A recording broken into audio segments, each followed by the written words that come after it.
အားလုံးပဲမင်္ဂလာပါအတီချေတန်းလေးပြလိုက်ပြီးတော့ယူဆလိုက်ပါတယ်ဒီကနေ့3လပတ်16ရက်နေ့မနက်ခင်း3လမြကိုကျွန်တော်ပြလိုက်ပြီးတော့ဒီဆက်ပြမှမလို့အစနဲ့ဆုံးလေးလိုက်ပါကြည့်ပေးကြဖို့ဖိတ်ခေါ်လိုက်ပါရခင်ဗျာထုံးစံလိုက်ပဲကျွန်တော်ပထမဆုံးအနေနဲ့တင်းတို့တင်းကောင်းလေးတွေကိုအရင်ဆုံးဖတ်ပြချင်ပါတယ်ကျွန်းဆွမြို့နယ်စစ်ကြီးရဲ့အုပ်စုကိုတိုက်ခိုက်မှုစစ်ကောင်စီတပ်သားများထိခိုက်မှုရှိချောင်းအိုးတွင်စစ်တပ်စစ်ကြောင်းကိုမိုင်းဆွဲတိုက်ခိုက်မှုစစ်တပ်တအုပ်တေဆုံးဆိုတဲ့တင်ဖြစ်ပါတယ်မလ23ရက်နေ့ည9:00နာရီခန့်တွင်ကျွန်းဆွမြို့နယ်မိုင်းတွင်ကြီးရွာပြူစောထီများနဲ့ရှော်ရမောင်ကြီးရွာဘက်မှတက်လာသောအကြမ်းဖက်စစ်တပ်၏အင်အား60ခန့်ပါစစ်တပ်မောအုပ်စုနဲ့တော်လိုင်းတပ်ဖွဲ့များကဝန်တောင်ကြီးရွာနေတွင်ထိတွေ့တပ်ဖွဲ့ဖြစ်ခဲ့ကြောင်းသိရတာဖြစ်ပါတယ်ထိုထိတွေ့တပ်ပွဲတွင်မိနစ်ပိုင်းမြတ်သာကြာမြင့်ခဲ့ပြီးအကြမ်းဖက်စစ်တပ်ဘက်မှထိခိုက်မှုရှိကြောင်းတော်လိုင်းတပ်ဖွဲ့များအထိခိုက်မရှိပြန်လည်ဆုတ်ခွာနိုင်ခဲ့ကြောင်းသိရတာဖြစ်ပါတယ်စစ်ကွေးတီစေးတော့ကျွန်တော်တို့မသိရသေးဘူးဒီထဲဆိုတော့တူပစ်ကိုပစ်ပဲခွေးလည်းမတီတော့ဘူးထင်တယ်အထိခိုက်တော့ရှိနိုင်မယ်သူတို့ကတန်ခွန်ဆိုတော့ထိခိုက်မှုတော့ရှိနေတယ်ဆိုပြီးတော့ကျွန်းစုမြို့နယ်ပြည်တော်ကိုတပ်ဖွဲ့ကနေပြီးတော့မှပြောတာဖြစ်ပါတယ်နောက်ထပ်တင်းတို့ဒီဘက်ကိုဆက်ပြီးတော့ကြည့်လိုက်ရအောင်ကော့ဂရိတ်လိုစစ်တပ်လက်အောက်ခံမွန်ပင်ငင်းချမ်းရအဖွဲ့ MMFD မှဘူမိုးချုပ်နိုင်အောက်ချမ်းနဲ့စစ်ကြောင်းဝဘူတောက်တို့ပြီးခတ်ခံရပြီးနှအုပ်လုံးပွဲချင်းပြီးတေဆုံးဆိုတဲ့တရီမဲ့ဖြစ်ပါတယ်ကရင်ပြည်နယ်ကော့ဂရိတ်မြို့နယ်တွင်အကြမ်းဖက်စစ်တပ်လက်အောက်ခံမွန်ပင်ငင်းချမ်းရအဖွဲ့ MMFD မှဘူမိုးချုပ်နိုင်အောက်ချမ်းနဲ့စစ်ကြောင်းဝဘူတောက်တို့ပြီးခတ်ခံရပြီးနှအုပ်လုံးတေဆုံးခဲ့ကြောင်းတရင်ကြီးမိကလေးပြီးတော့မှသိရတာဖြစ်ပါတယ်မလ23ရက်နေ့နာနဲ့8နာရီ30မိနစ်ခန့်တွင်အကြမ်းဖက်စစ်တပ်လက်အောက်ခံမွန်ပင်ငင်းချမ်းရအဖွဲ့ MMFD မှဘူမိုးချုပ်နိုင်အောက်ချမ်းသည်ကော့ဂရိတ်မြို့နယ်ပေါ်ကျော်ကုန်းရွာမှကော့ဘင်းရွာတို့ကားပြအသွားတွင်အမည်မသိတနက်သမားများကဖျားကြီးရီးဖြူကုန်းဇက်ကွက်အနေတွင်ပြစ်ခတ်တိုက်ခိုက်ခဲ့ရာပွဲချင်းပြီးတည်ဆုံးခဲ့ကြောင်းသိရတာဖြစ်ပါတယ်အလားတူရည်တဲ့နာနဲ့9နာရီမိနစ်30ခန့်တွင်ကော့တုံရွာလောင်းကစားကွင်းအဟောင်းအနေတွင်မွန်ပြင်းငင်းချမ်းရဖွဲ့ MMFD မှစစ်ကြောင်းမှုဘူတောက်ကအမည်မသိတနက်သမားများကထမှန်ပြစ်ခတ်တိုက်ခိုက်ခဲ့ရာပွဲချင်းပြီးတည်ဆုံးခဲ့ကြောင်းသိရတာဖြစ်ပါတယ်မွန်ငင်းချမ်းရီကာကွယ်ရေးအဖွဲ့ကအဖွဲ့ကောင်းဆောင်ပုံမိုးချုံအစင်းရှိတဲ့နိုင်အောက်ချမ်းနဲ့စစ်ကြောင်းမူဘူတောက်တဲ့နှအိုးလုံးတနေ့တည်းပိကတ်ခံရတာသူတို့နှအိုးလုံးဦးကားကိုတနက်ကြီးထိမှန်ပြီးတော့ပွဲချင်းပြီးတည်ဆုံးတယ်ဆိုပြီးတော့ဒီတအတွင်းတရင်ကြီးမိကတွေပြီးတော့မှတည်ရတာဖြစ်ပါတယ်โอเคပထမဆုံးဗီဒီယိုကိုကျွန်တော်တို့ကကြည့်လိုက်ရအောင်ဒီပေါ်လို့ပွဲစားအလကားအပလာတွေပဲအမြတ်ပြောတတ်တဲ့ဇော်ဘိုးဟင်းရဲ့ဗီဒီယိုကိုကျွန်တော်တို့ကကြည့်လိုက်ရအောင်ဘထူးရဲဆောင်လမ်းပြီးလို့ရှိရင်ဒီဘက်အခုကျွန်တော်တို့ကမိုင်းတော်ကနေပြီးတော့မှတော့တာချီလိုက်တို့ဘာလို့ရှိမယ်အဲ့ဘက်ကလာတဲ့လမ်းတွေအားလုံးကအေးချမ်းနေတယ်ကျွန်တော်တို့တိုင်းပြည်မှာအဲ့ဒီလိုလမ်းမျိုးတွေအပေါ်မှာပေါ့နော်ပြည်သူလူထုရောဝန်ထမ်းတွေရောအခုဟိုရှမ်းစိမ်းပဲဖြစ်ပါပဲတားဆန္ဒဖြစ်အောင်သွားလာလှုပ်ရှားနေတာကိုကျွန်တော်မြင်တွေ့နေရတော့ကျွန်တော်တော်တော်လေးပီတိဖြစ်တယ်ဘာဖြစ်လို့လဲဆိုတော့ကျွန်တော်တို့နိုင်ငံဘာလို့ဒီတိုက်ပွဲတွေပေါ်ဆောင်နေမှာတော့ခင်ဗျားတို့လက်လက်ခိုင်တယ်မလားလှုပ်ရှားကြခင်ဗျားတို့လှုပ်ရှားကြဆိုတာကပြည်သူလူထုကိုလုံခြုံရေးပေးမင်းတို့ဒီလမ်းကိုသွားဖို့အတွက်ငါတို့လုံခြုံရေးပေးမယ်တော့ငါတို့ကိုလည်းပြန်ကြည့်တကယ်ရှမ်းဘွဲ့စီဆိုလဲကျွန်တော်သိတာပဲသိတယ်ပတ်စံ1000တောင်းယူလဲပေးတယ်ကျွန်တော်1000ဆိုတော့တော်တော်မှရိုင်းပါတယ်9000ယူလဲပေးတယ်ဗျာနော်အဲ့လိုမျိုးတွေဒါလှုပ်ရှားလို့ရမယ်ဆိုရင်တခုတော့ရှိတာပေါ့ဥပဒေနဲ့မလုတ်ခင်းနဲ့လို့တော့မလုတ်နဲ့လေနိုင်ငံတော်တွေတရားဝင်အခွန်ဆောင်ထားတာတို့ဘာလို့ဆိုရင်တော့လုပ်ပေါ့နောက်တစ်ခုကဘဒူးရဲဆောင်မှာရှိနေတယ်ပေါ့နော်တချို့တော့ရဲတွေစကားကိုအမျိုးမျိုးမပြောပါနဲ့ရဲဆိုရင်စကားကိုဖာချင်းကြံပြီးတော့မပြောပါနဲ့နော်ဒီရဲဆောင်ဘက်ကရဲတွေတော်တော်များများပေါ့နော်ကျွန်တော်ပြောတာကိုခင်ဗျားတို့စိတ်မဆိုးနဲ့ခင်ဗျားတို့ကျွန်တော်တခုပြောထားမယ်နော်ရဲဆောင်ဘက်ကရဲတွေစကားကိုဘလောင်းပလဲမပြောပါနဲ့ယောက်ျားပြီးသားပါယောက်ျားလို့ကြင်ကြံနေတိုင်းပါနော်ဖာချင်းနဲ့ဟိုရှေးရောက်ဟိုတမျိုးပြောတယ်ဒီရှေးရောက်ဒီတမျိုးပြောတယ်ဆိုတာအဲ့ဒါဖာချင်းစကားနော်ကျွန်တော်ကဟိုနိုင်ငံမှ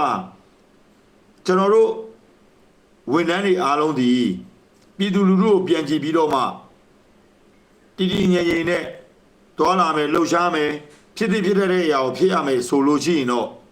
့တိုင်းပြည်ငြိမ်းချမ်းဖို့ကတိတ်မဝေးပါဘူးလက်ရှိက PDF တွေကမြန်မာတိုင်းရင်းသားမြန်မာနိုင်ငံထဲကတိုင်းရင်းသားတအူးဖြစ်တဲ့ဗမာ PDF တွေနော်ပါသွားလို့ ဗိုလ်ချုပ်ကြီးနေဝင်းကိုယ်တိုင်ပြောခဲ့ပါတယ်ဗမာတွေသဘုံမထမကြမချင်းတိုင်းပြည်အေးချမ်းချမ်းပဲလက်နက်ကိုင်တိုင်းသားတွေရတယ်သူတို့နေရာမှာသူတို့လမ်းအောင်ဖြတ်ရင်သူတို့1000တောင်းရင်တောင်းမယ်2000တောင်းရင်3000တောင်းရင်တောင်းကြမှာပဲလေအခုတက်မတော်ကလည်းသိတာပဲလေမိုင်းတော်မှာတက်မတော်ရှိတာပဲအဲ့မိုင်းတော်နဲ့အခုဒီတောင်ကြီးကနေပြီးတော့မှသွားတဲ့လမ်းထဲမှာလည်းရှိတာပဲအားလုံးကအစဉ်ပြေပြေပဲပြည်သူလူထုကလည်းချိန်နေတာပဲသွားကြလာကြစားကြတော့ကြဒါပေမဲ့တစ်ဖက်အဖွဲ့အစည်းကနေပြီးတော့မှအမင်းတို့ဘာတင်လာတာလဲအဘာလို့လာတာလဲအဘာဖြစ်တာလို့ညာဖြစ်တာလို့တောင်းရင်တက်မလို့သားဆိုရင်ပုံရိပ်ကြတာပေါ့ဗျာဟုတ်တယ်မလားငါတို့ဟိုရှမ်းဂိတ်တွေကိုဖျက်ခဲ့တာကွာအဲ့တော့1000ပေးလိုက်ယူတယ်2000ပေးလိုက်ယူတယ်3000ပေးလိုက်ယူတယ်9000ပေးလိုက်ယူတယ်1000ပေးလိုက်ယူတယ်ဥမာတခုငါတို့ကမြန်မာတက်မတော်စစ်ဆိုးမြန်မာတက်မတော်စစ်တပ်ကိုဖျက်ကမှနော်မြန်မာနိုင်ငံရဲ့ပြည်ထောင်ရေးလောက်ခံမှာရှိတဲ့ရဲကိုဖျက်ကကြမှာငါတို့ဘာဖြစ်တယ်ညာဖြစ်တယ်တောင်းတော့ကြတော့အဲ့ဒီမှာခွမ်းလာပဲကျွန်တော်တို့ကနော်အဲ့မှာပြန်ခွမ်းလာပဲအဲ့တော့ကြတော့ဒီလမ်းကြောင်းပေါ်မှာရှိတဲ့လက်နက်ကိုင်တွေလို့အခုမြောက်ဦးရီအာရှလမ်းမကြီးမှာရှိတဲ့လက်နက်ကိုင်တွေ KNU ပဲကိုင်ဘယ်သူပဲကိုင်လက်နက်ကိုင်တွေကတော့အများကြီးပေါ့ဗျာပြည်သူလူထုကိုပြန်ကြည့်တဲ့လက်နက်ကိုင်အဖွဲ့အစည်းတွေ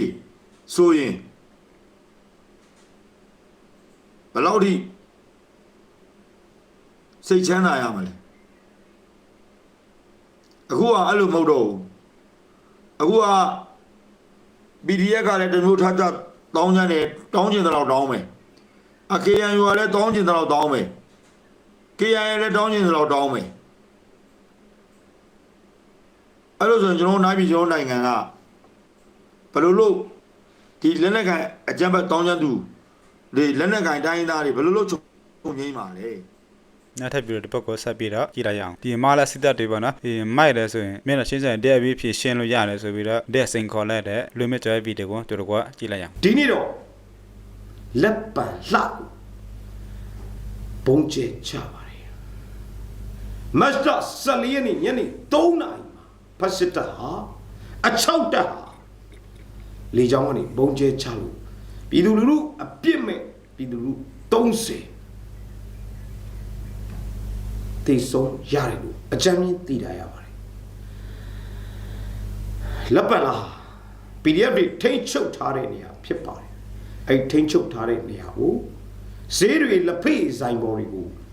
တမိန်တကာကျဲချတာအချောက်တက်တတ်သိမရှိတဲ့အချောက်တက်တနတ်ချင်းရှင်ပြပါလားကွာဘာဖြစ်လို့အပြစ်မဲ့ပြည်သူလူထုတွေကိုလိုက်ပြီးဘုံကျဲချနေတာမင်းတို့မှာတတ်သိမရှိဘူးလားဖတ်စစ်တယ်မင်းအောင်လိုင်းနေတကွမင်းအောင်လိုင်းကစအဲ့ဒီဖတ်စစ်တဲ့တစ်ခုလုံးကကောင်တွေကိုပြောလို့တာကတွေးရှိတယ်ဆိုရင်တနတ်ချင်းရှင်းပြပါလားတနတ်ချင်းရှင်းပြတဲ့အခါကျခွေးပြီးပြေးကြပြီးတော့အပြစ်မဲ့ပြည်သူလူထုအိုးအိမ်ကြီးပေါ်တော့ဘာလို့ဘုံကျဲချနေတာလဲနောက်တစ်ချိန်မှာဖတ်စစ်တဲ့ကလေတက်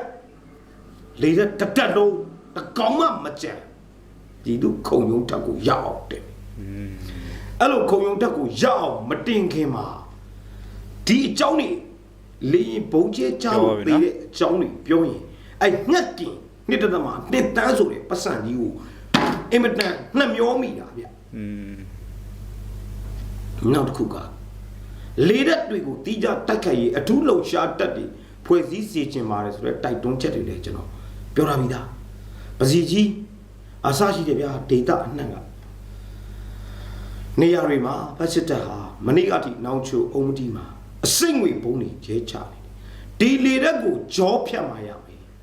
ဘလို့ကြောဖြတ်มาလဲခင်ဗျားတို့လူခွင့်ရေးတွေခွေးခွင့်ရေးတွေခဏဖေတာတိုင်းပြည်ရဲ့ပြည်သူလူထုရဲ့အကျိုးစီးပွားကိုတိုက်ရိုက်အကျိုးပြုကျင်တယ်ဆိုရင်စစ်ကိုစစ်နဲ့တူအောင်တော်လိုင်းနဲ့တော်လိုင်းကိုတော်လိုင်းနဲ့တူအောင်ကြင်ကြံပြုမှုဆောင်ရွက်ကြရမယ်အဲ့ဒီလူခွင့်ရေးတွေခွေးခွင့်ရေးတွေရေးဆွဲပြဋ္ဌာန်းတဲ့ ဒီကနေ့အမေရိကန်နိုင်ငံမှာတော့ Trump ဆိုတဲ့အမေရိကန်သမ္မတအိမ်ဖြူတော်ကိုခေါ်ပြီးကျူးကျော်ခံရတဲ့ယူကရိန်းသမ္မတကိုစော်ကားတဲ့ဒီကနေ့ NATO ရဲ့အတွင်းမှုချုပ်ကိုထပ်စော်ကားတယ်။ဘာလူခွေမှမရှိဘူး။ဘာလူသားညစ်စာလူမှမရှိဘူး။ဒေါ်လာစစ်ကိုနိုင်ခြင်းရင်စစ်ကိုစစ်နေတူအောင်တိုက်ကြရမယ်။ဖတ်စစ်တဲ့လေတပ်နဲ့ပတ်သက်ဆက်ချက်သူအားလုံးကိုအထူးလှုပ်ရှားတက်တွေနဲ့ပြစ်ဒဏ်ခတ်ပါညိုတကြီးကိုဖျက်ရိုက်ချိုးရမယ်နှစ်ဖူးတဲ့မပြစ်ချနိုင်ညိုတကြီးကိုရိုက်ချိုးချရလိမ့်မယ်အဲ့ဒီလေတပ်တွေကိုဓမ္မခတ်မနိုင်ချင်းလေတပ်လေရင်မှုနဲ့ပတ်သက်သူတွေကိုဓမ္မခတ်မနိုင်မချင်းဒီလိုအဖြစ်စိုးမျိုးတွေအများကြီးကြုံနေရမှာဖြစ်ပါတယ်အဲ့ဒီငက်ကင်ဆိုတဲ့တစ်တမနှစ်တန်းကိုအထူးလှုပ်ရှားတက်တွေဖွဲ့ပြီးအဓိကလေတပ်ရေဒါစကန်တွေလေတပ်ရဲ့စီလောင်ကန်တွေလေတပ်ရဲ့လက်စစ်မီပေးရဓာတ်ကြိုးတွေလေတပ်လေရင်မှုတွေရဲ့အတိုက်မြုံတွေအားလုံးကိုထိပါနိုင်တဲ့နေရာမှာဒီဘတ်ဂျက်ကိုတုံးနိုင်ခဲ့ရင်ဗျာဒီလိုဖြစ်ဆိုးတွေရှိတာမဟုတ်ပါဘူးဒါပေမဲ့ဒါတွေကလွန်ခဲ့ပါပြီလွန်ခဲ့ပါနှမျောစရာကောင်းတဲ့ပြည်သူရန်ပုံငွေတွေနဲ့ပတ်သက်ပြီးတစ်ချိန်မှာအစစ်ဆေးခံနိုင်အောင်လို့လုပ်ထားကြပါဗျာနော်ဘယ်သူကမှဘာမှမပြောလို့တစ်ချိန်မှာအစစ်ဆေးခံနိုင်အောင်လုပ်ထားကြဆရာဦးကြီးမြင့်အများနဲ့ပြောသလိုပဲစည်ရင်းစစ်ချုပ်ခံပါလို့တဖို့ပြောနေတဲ့အချိန်ကုတီစည်ရင်းစစ်ချုပ်မခံရဲပါဘူးအဲ့တော့ကောင်းတဲ့လူတွေရှိတယ်လို့ဆိုးတဲ့လူတွေရှိတယ်ကောင်းတဲ့လူတွေကတော့ကောင်းတယ်လို့ပေါ့ပြည်သူရဲ့ရမုံငွေပြည်သူရဲ့ချွေးနေစာတွေကိုထင်နိုင်ကျလုပ်ခဲ့တဲ့ကောင်တွေတော့နောက်တစ်ချိန်မှာအစစ်ဆေးခံနိုင်မှုပြင်ဆင်တာအဲ့တော့လက်ပံလာအကြောင်းဆက်သွားလိုက်ရအောင်လက်ပံလာမှာအသက်အန္တရာယ်စိုးရိမ်ရသူ9ဦးရှိပြီနောက်ထပ်ဗီဒီယိုတစ်ပုဒ်ကိုဆက်ပြီးတော့ကြည့်လိုက်ရအောင်ဒီ PDF တွေကိုပေါ့နော်သူတို့ထိတက်မရင်ဆိုင်ရတော့လို့ဒီပြည်သူတွေပါမှာဒီလိုမျိုးရက်ဆက်ရုပ်မှာကြမ်းကြုတ်ရတာဖြစ်တယ်ဆိုပြီးတော့တုံ့တက်ထားတဲ့ဗီဒီယိုကိုသူတို့ကကြည့်လိုက်ရအောင်ပါပြီဟုတ်တယ်နောက်တစ်ခုကတော့ဒါကြောင့်ရှေ့ဒါကြောင့်အပိုင်းတွေမှာကျွန်တော်ဘုံတင်လျောင်းနဲ့ပြောဘူးတယ်အဓိကတော့စစ်တပ်ကကောင်တွေကအခုနောက်ပိုင်းမှာလူစုလူဝေးဆိုတာနဲ့သူကရန်သူလို့တတ်မှတ်လိုက်တယ်အဲသူတို့ကျဲရမယ့်နေရာဆိုပြီးတတ်မှတ်လိုက်တယ်အဲကြောင့်အဲ့ဥစ္စာတွေကိုကျွန်တော်ရှောင်ရှားတင်တယ်ပေါ့နော်ရှေ့မှာလည်းလူတွေမင်္ဂလာဆောင်တွေနော်အဲ့လိုကြီးလုပ်ပြတာဟိုစာတင်ကျောင်းတွေဒီလိုနေရာမျိုးတွေပဲနော်ဟုတ်တယ်ပုံကျဲတာဟုတ်တယ်သူတို့ကဟိုပါပေါ့ဟိုဒီလိုမျိုးလူစုစုမြင်ရပြီဆိုတာနဲ့သူတို့ကိုတိုက်ဖို့အတွက်စုဖွဲ့နေသလားဆိုတဲ့ပုံစံမျိုးသူကလုတ်လိုက်တယ်လုတ်လိုက်ပြီးတော့အခုဆိုကျဲတော့ဒါပုံမှန်ဆိုရင်ရှေ့ပိုင်းဒါကျွန်တော်သိသလောက်ဆိုရင်ပေါ့နော်တခုခုများအဲ့လိုမျိုးလွဲချော်ထားပါတော့ပထမဆုံးလာလွဲချော်တယ်လို့ဒါဆိုကြပါစို့ပေါ့နော်ဒီလိုကျဲလိုက်တယ်ဒေသခံပြည်သူလူထုတွေဖြစ်သွားတယ်အဲ့လိုလွဲချော်ဆိုအဲ့ကောင်အရေးယူခံရတယ်ရေးယူခံနောက်မဖြစ်ဖို့အတွက်ကိုဒီဖြစ်စဉ်ကိုအခြားတက်တယ်မဟုတ်ဘူးကအစပို့ကျင်းတဲ့နေစာပို့တယ်ပို့ပြမြင့်ဒီလိုမျိုးတွေလွဲချော်တယ်ပေါ့နော်ဘာဖြစ်လို့လဲဆိုတော့သူတို့ဘင်းခံရတယ်လေထောင်းခံရတယ်လေအဲ့လိုမျိုးပေါ့နော်အထက်ကဖီအားတွေပေးတဲ့ဟာကိုသူတို့ခံစားရတော့ကျတော့ဒီလိုမျိုးဖြစ်စဉ်မလုပ်ဖို့ဆိုပြီးတော့ဒါလုပ်ရင်တော့မှခုနလိုပေါ့နော်ဟိုသူတို့ဒါတိတိကျကျသေချာတယ်ဆိုတဲ့ခါကျမှလှုပ်ဖို့ဆိုပြီးလှုပ်တာအခုကျတော့အဲ့လိုမဟုတ်တော့ချကွာဟုတ်တယ်လှုပ်ကွာအဲ့ဒီမှာရေးယူမဲ့ကောင်လည်းမရှိဘူးပြင်အဲ့လိုလှုပ်ခဲလို့ဒါပြန်လာတယ်ဆိုတဲ့ကောင်ကအစစုချင်းငွေပေးသေးတာပေးတာအဲ့ကျတော့ဒီကောင်ကြီးကတော်တော်ရုံမာတဲ့အဆင့်ဖြစ်သွားပြီညာသီးကတော့ရန်သူမိမိဆိုပြီးတော့ခွဲခြားတဲ့ချိန်မှာသူတို့စစ်တပ်ဘက်ကကောင်တွေကိုပဲသူတို့ကမိမိလို့ခွဲခြားတော့ကျန်တဲ့ပြည်သူကအစသူကရန်သူဆိုပြီးတော့တတ်မှတ်လိုက်တာဟုတ်တယ်အဲ့တော့အဲ့ဒါကြီးကတော်တော်ဆိုးတယ်အဲ့တော့ဒီဖြစ်စဉ်တွေဒါတောက်လျှောက်အမြဲတမ်းပဲရှေ့ပိုင်းကာလတွေမှာအခုချိန်ထိရောရှိနေတော့မယ်အဲ့လိုဖြစ်စဉ်တွေဖြစ်နေတဲ့ချိန်မှာပြည်သူတွေမတရားနိုင်ကျင့်ခံပြီးတော့တပ်ဖြတ်ခံနေရတဲ့ချိန်မှာဒါကျွန်တော်လက်ပိုက်ပြီးတော့ကြည့်မနေသင့်ဘူးကျွန်တော်တို့အားလုံးပါဝင်ပြီးတော့တော်လန်သင့်တယ်ကိုတက်နိုင်တဲ့အပိုင်းတွေကိုတက်နိုင်တဲ့ကဏ္ဍတွေကနေပြီးတော့ပါဝင်သင့်တယ်ဆိုတော့လည်းပြောချင်တာဟုတ်တယ်ဒါဆို14ရက်နေ့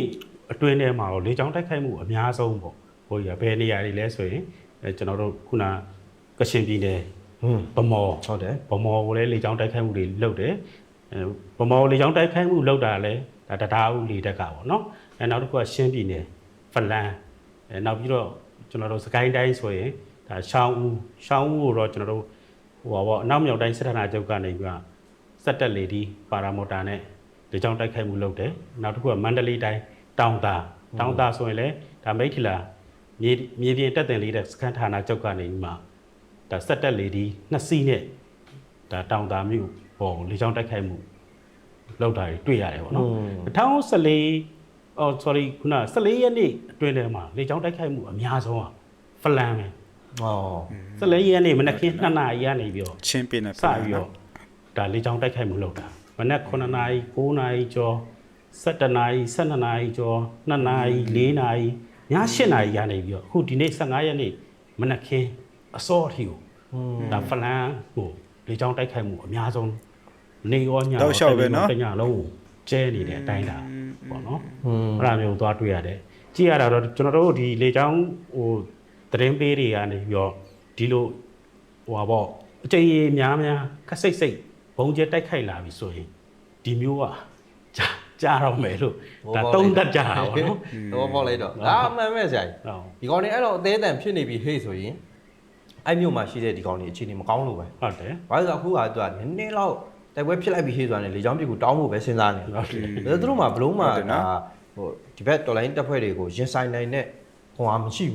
းစိတ်တဲ့အရာမှာဘာမှဒီကောင်တွေကလုံးဝဟိုရှင်နိုင်တဲ့အစွမ်းမရှိတော့ဘူးလက်နဲ့ရှိနေလို့ဒါဒီကောင်တွေရှောက်ပစ်နေတာသူကရှောက်ပစ်တဲ့ဆက်ဖြစ်သွားတယ်ဒီလေချောင်းတစ်ခုပဲသူတို့အားကိုးနေရ ဟုတ်တယ် ညီပြင်မှာအဲ့ဒါကိုတပ်ဖွဲ့တွေကလည်းသိတယ်နော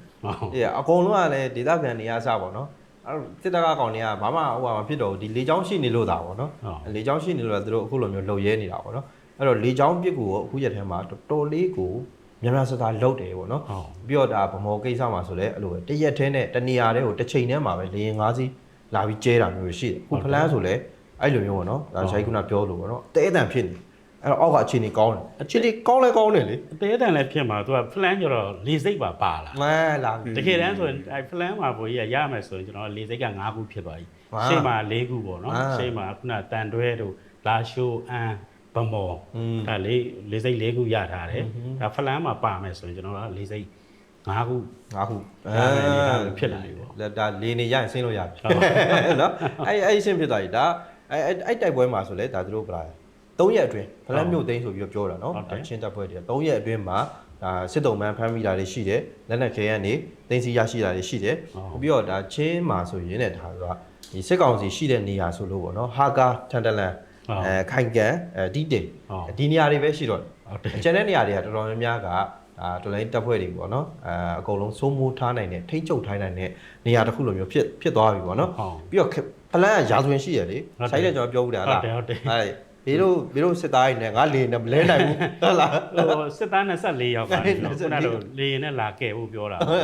ကဲဖို့ပြောတဲ့အချိန်မှာခုနကမင်းတို့စစ်သား24ယောက်နဲ့ငါလေရင်နဲ့ဒါမလဲနိုင်ဘူးဆိုပြီးတော့မကဲလို့စစ်တုံးမှန်းနေပြီးပြန်ပြီးတော့ခုနပြန်အင်တာဗျူးထားတဲ့ သူတို့ပြောမှာပဲတီးတာ ဟုတ်တယ် အဲ့လိုအနေထားဖြစ်သွားတယ်ဗောနော်ကဲဖို့ကတော့မရှိဘူးပြစ်ကူပေးဆိုရင်တော့သူတို့ကတော့ပေးမယ်ဒါပေမဲ့ပြစ်ကူပေးတယ်ဆိုတာကလည်းအခုအနေထားကနေအားဆုံးကိုသူတို့ကပြစ်ရမယ့်ပုံစံဖြစ်နေတယ်တပ်ဖွဲ့တွေနေရာဆုံးမှာရှိတယ်ဗျာဒီကောင်းနေခံနေရတဲ့နေရာဆုံးဖြစ်နေတာဟုတ်ဟုတ်တယ်အဲ့ဒါအနှံ့သာသူတို့ပေးရမယ့်အနေထားဖြစ်သွားတယ်ဒါပေမဲ့အဲ့ဒီကနေမှသူတို့ကိုလာခေါ်မဲ့အရေးရောင်ကတော့မရှိဘူးမင်းတို့နောက်ပိုင်းကောင်တွေမှာပြောတဲ့ရှေ့ပိုင်းကောင်တွေတော့မှကန်ကြခဲ့တာ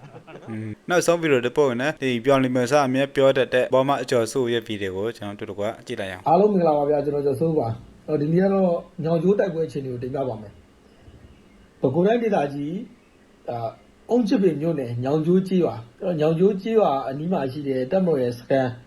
ဒါကျသွားပြီဆိုပြီးတော့အကြမ်းဖက်သမားတွေကဒီကနေ့ဝေးဆဆာဖော်ပြနေပါတယ်။အဲ့ဒီညောင်ကျိုးကြီးရွာတည်ရှိတဲ့နေရာကဒီတောင်ကုန်းနဲ